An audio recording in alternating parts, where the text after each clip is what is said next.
fresh.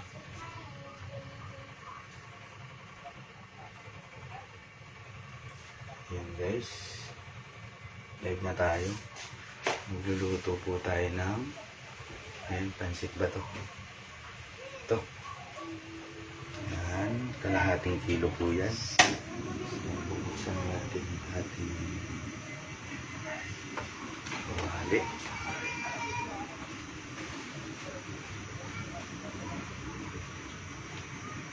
Salatin ang ating kawali.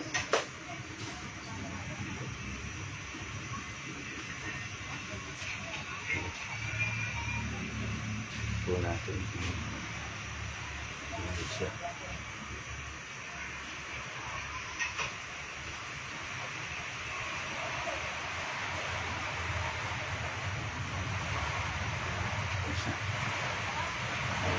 Yan.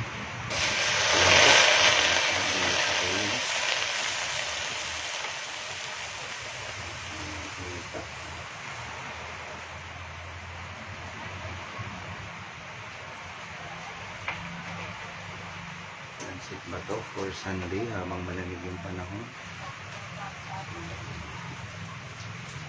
Muna mahalagang 20 pesos na po ito.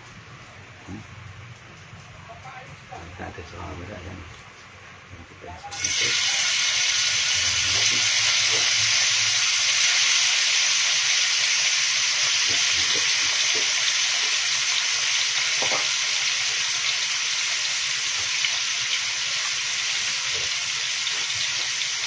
Halihit po natin na. Halihit. So yung pork po, binabad po natin ng konti sa suka at saka asin. Para medyo matanggal yung lamsa. Ayan, halihit po ang ating flame.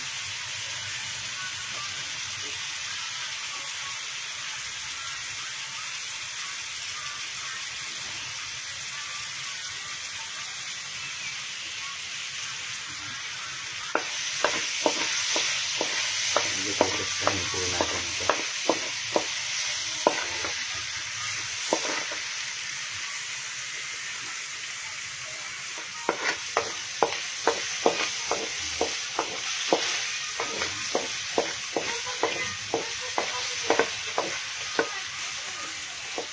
Kanin po natin yan. At mamagpakain natin. Meron nanonood na viewers. Sino pa mga viewers natin? Ito mga kasi ng mga viewers natin. May gusto magpa-shoutout.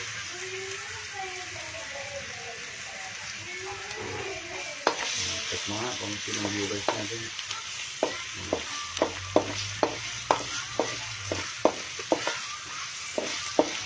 Ano po, parang chicharo na.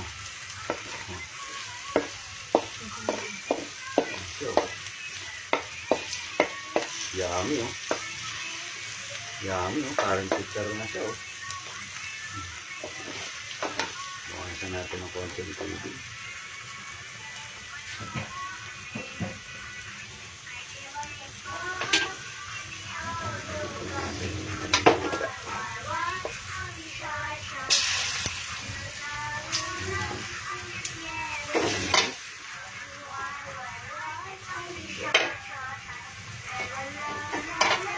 Po ito, delikado po itong ginagawa nito. Huwag po natin gagawin pag hindi po tayo sanay. Pag hindi tayo sanay sa kusina. So, pure mantika po yan. Sunog ang balat natin yan. Pag hindi kayo po ay hindi sanay sa apoy. Ayun. Gusto po natin yung ano.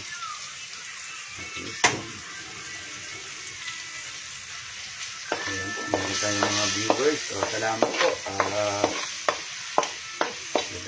Good afternoon po.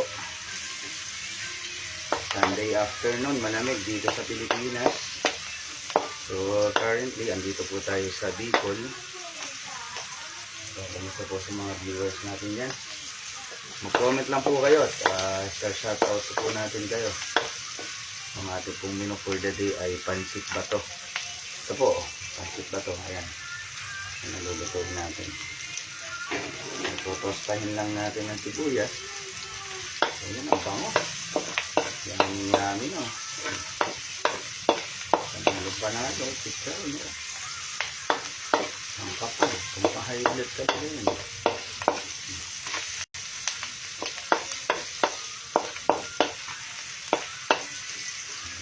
Sarap po. Yan, no? So, itong ating sandok ay ano yata ito? Akasya. Pinili ko pa ito sa Pilindes. Sa Alabang. Tagal na, 10 years ago. Ilagay natin yung garlic. Tatawa yung ating cameraman. Kasi yung cameraman natin, hindi ko pag-i-print yan. Makanhan yan. Matanda pa itong sandok na ito sa aming relasyon, sa aming marriage. Nakahigit tayo.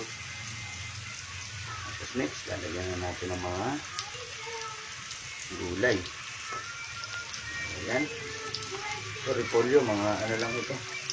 Kahit gaano kadami. Walang ano dyan.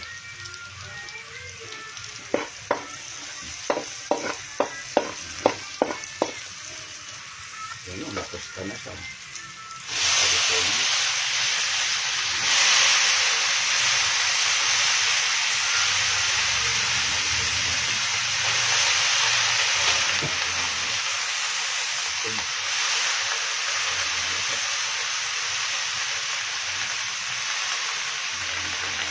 Kahit ganong karaming gulay ito, pwedeng pechay, pwedeng sayote, kahit anong gulay. So, pwede na natin itong oyster sauce. Yung oyster sauce na to, luma na kasi ito eh. Ibig sabihin, natira lang ito kaya hinugasan ko yung plastic. Sayang. Meron siyang tubig. Pero dadagdagan pa natin ng konting oyster sauce.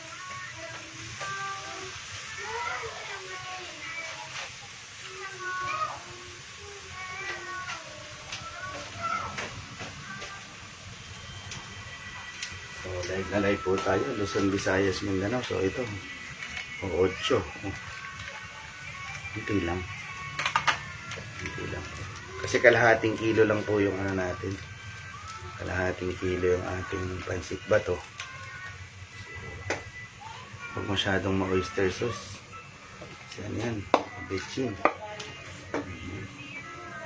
Tignan natin yung ano. Ayan.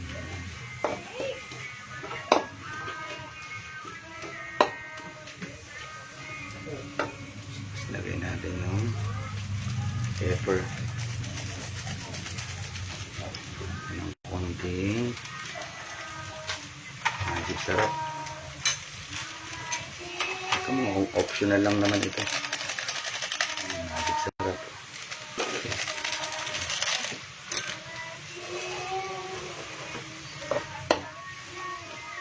Lagyan natin.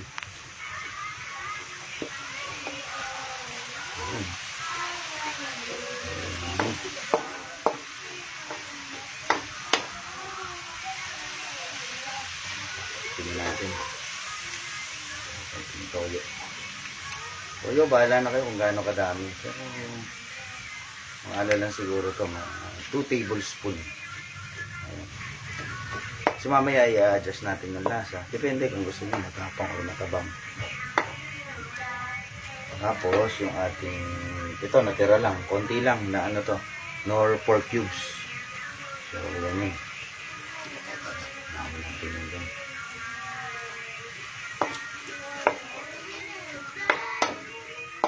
Ito kasi medyo may lasa na tong salt kasi minarinate ko yung pork kanina sa madaming salt at saka vinegar. Pero bago natin ginisa, hinugasan natin yan. So, ngayon, gagawin natin.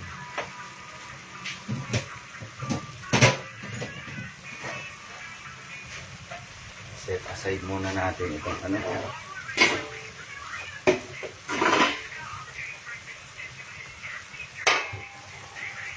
Side natin itong mga gulay-gulay. Natin. Natin siya yan.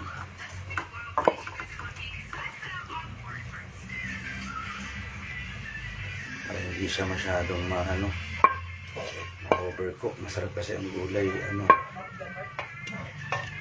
overcook. Ayan. Saglit lang ito, mga ilang minutes na ba tayo?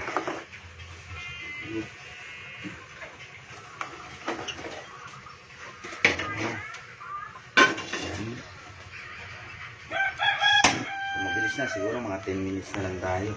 Nakasiguro. Ayan natin yan lang. Water. Cup.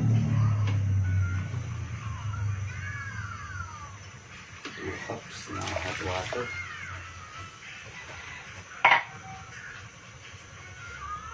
Gusto ko medyo masabaw. Kaya natin 3 cups. High flame tayo. Kasi ang pansit ba to ay short order yan eh. Ang pansit, kailangan mabilis.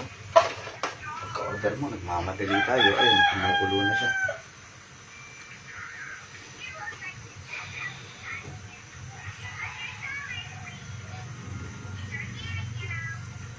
Ayan. So, ang bilis kumulo. Kukulo talaga yun kasi hot water yan. Lalagay natin itong pansit ba to. Half kilo lang yan ha. Bili ako nito, parang ang kilo nito ay 60. 30 pesos lang po yan. Gusto nyo mag-order sa akin, mag-chat lang kayo. Pero pagkakalang ko meron na nito sa Manila. Kahit saan kayo magpunta. Pero dito 60 ang kilo. So yan, sa tingin ko kulang siya. Dadagdagan pa natin ng 1 cup. Kasi ang gusto ko ay masabaw. Malamig. Yan. Gusto ko na yan. Ayan natin. Bili. Si Billy. Billy, kamusta na dyan sa Tagaytay?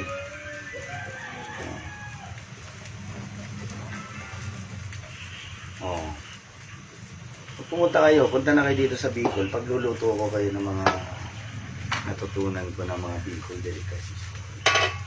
Bilis kumulo. Yan. Saglit na lang yan. Siguro mga 5 minutes na lang yan.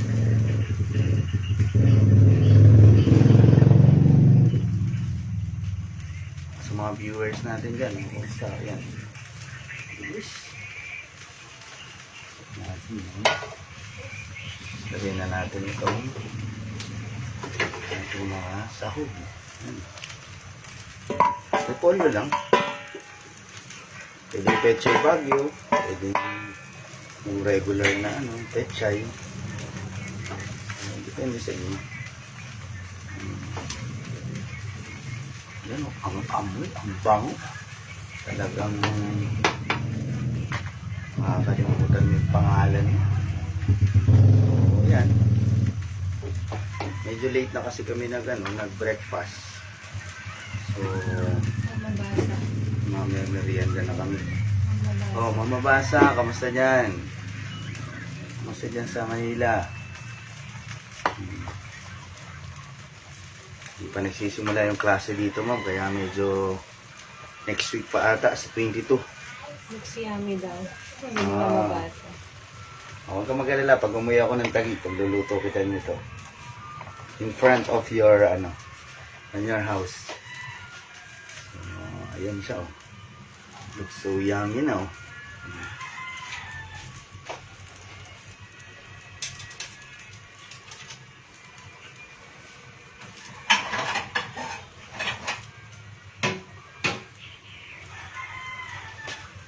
Nga natin yung noodles. Luto na siya. Kasi dapat luto na siya. Mabilis na luto. Kaya malinis naman yung kamay ko dyan. Kahapon pa ako naghugas ng kamay. Ayan. So ito, medyo matabang ang lasa nito, pero pwede ka mag-add ng soy sauce or oyster sauce. Depende sa gusto mong alat. Kasi may kasama ako ditong muntik na maglosartan. Medyo healthy tayo. So, okay na siya. Let's try again. Let's taste it. Yung noodles. Enrollment So, pa okay. rin daw. Enrollment pala. So, yan. Okay na siya. So, let's turn off the heat. And Daw then, na ang iyong pansit. ready to serve na ito. Si La Arnie nga pala yung nagbibideo. Ng ating ex-girlfriend. Tawa siya ng tawa. So, paano na yung na yun. So, yan. Tingnan nyo naman. Super yummy. Ayan, tagilin mo nga mami yung camera para nakikita nila. Ano mo dito? Iyan. Para makita nila dito. Ano mo yun? Iyan. Para makakaiyan. Yan, no? Para makita nila yung iyan. Iyan, no? Yun yung napakasarap. Ayun yung tulo na yun. Ayun, no? Ayan, no? Sarap talaga. Ayan. Wow! Tapos lalagyan mo lang siya ng kalamansi. Tapos lalagyan mo siya ng chicharong bulakas sa ibabaw. Sarap! So, yan po. Salamat po sa panonood ng video. So, paki-like lang po ang ating Diyos. Salamat po sa lahat.